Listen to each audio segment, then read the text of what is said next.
Que vous demandez au ministre des Sports, Narcisse Mouel Kombi, de ne plus se mêler des affaires de la Fédération camerounaise de football? Française. Non, Mais, française. écoutez, le professeur qui est un parent, qui est quelqu'un d'important dans notre pays, vous n'attendez pas que je vienne ici pour le désavouer, même si nous Le avons, remettre à sa place. même si nous avons des désaccords. C'est mon patron et puis j'aurai toujours ce respect-là. Mais quand nous avons des points de vue différents, je trouverai toujours le canal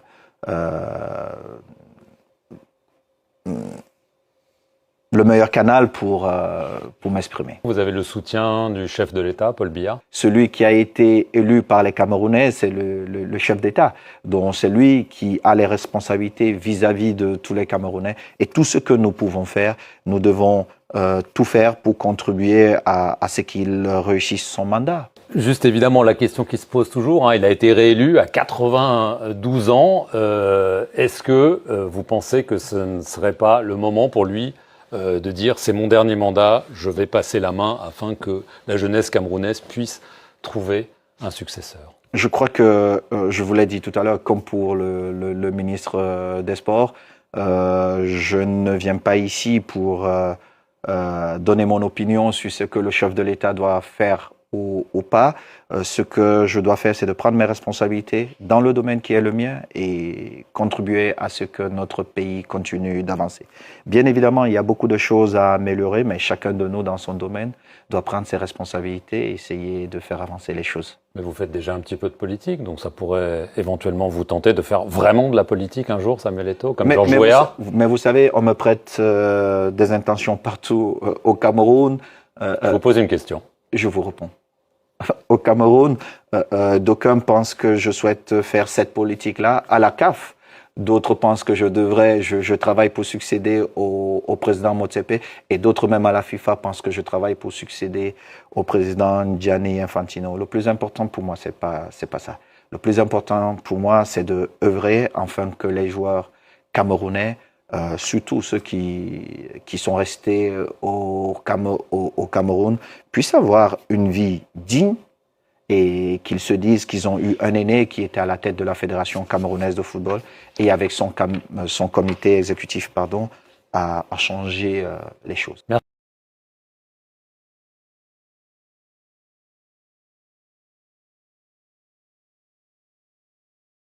À l'arbitrage. Donc, quand l'arbitre n'a pas besoin d'assistance, il ne va pas voir là-bas. Ce qu'il a vu lui-même, il ne va pas aller le revoir à là-bas. Déjà, pour parler de la finale, pour moi, l'homme du match a été l'arbitre, le seul qui n'est pas venu avec des émotions, le seul qui n'est pas venu avec des idées préconçues et des attitudes préarrêtées. Et donc, il n'a pas hésité. Ce qu'on a appelé le but refusé, ce n'est pas un but refusé, il n'y a pas but. Simplement, l'arbitre avait sifflé avant. Et donc, pour lui, ce qui se passe après le coup de sifflet n'est pas valable. Et c'est vrai qu'il y a eu une poussette.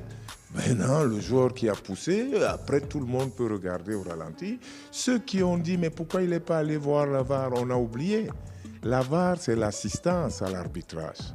Donc, quand l'arbitre n'a pas besoin d'assistance, il ne va pas voir la VAR. Je pense qu'aujourd'hui, le monde entier fait face à un phénomène qui pollue tout, qui s'appelle les réseaux sociaux. Il faut être sérieux.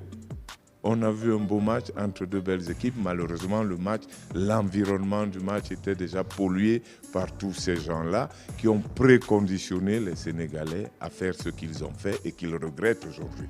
D'autant qu'ils ont gagné parce que, contrairement à ce qu'ils disent, c'est pas de la justice divine.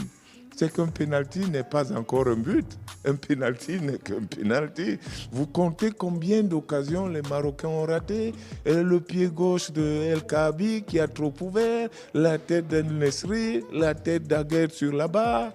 Donc ça, c'est le football. Et c'est pour ça qu'on l'aime. Et donc le loupé de Brahimi fait partie de ces choses-là.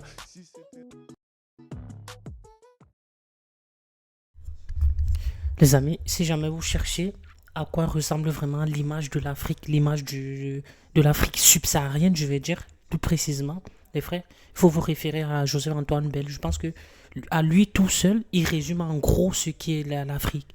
Parce que le degré de réflexion de ce papier-là, les frères, des fois je me pose des questions. S'il a même déjà été un jour joueur professionnel, je sais pas comment il a fait sa carrière, mais les gars, excusez-moi, mais je pense que si vous cherchez des infos, vous n'êtes pas trop au courant de comment ça se passe en Afrique, il faudrait regarder Joseph-Antoine Bell. Il faut suivre un peu le personnage. Vous allez comprendre vite fait comment ça vit en Afrique. Voilà les amis, c'est tout ce que j'avais à dire. Et gros big up à vous et prenez tous soin de vous les amis. Ciao.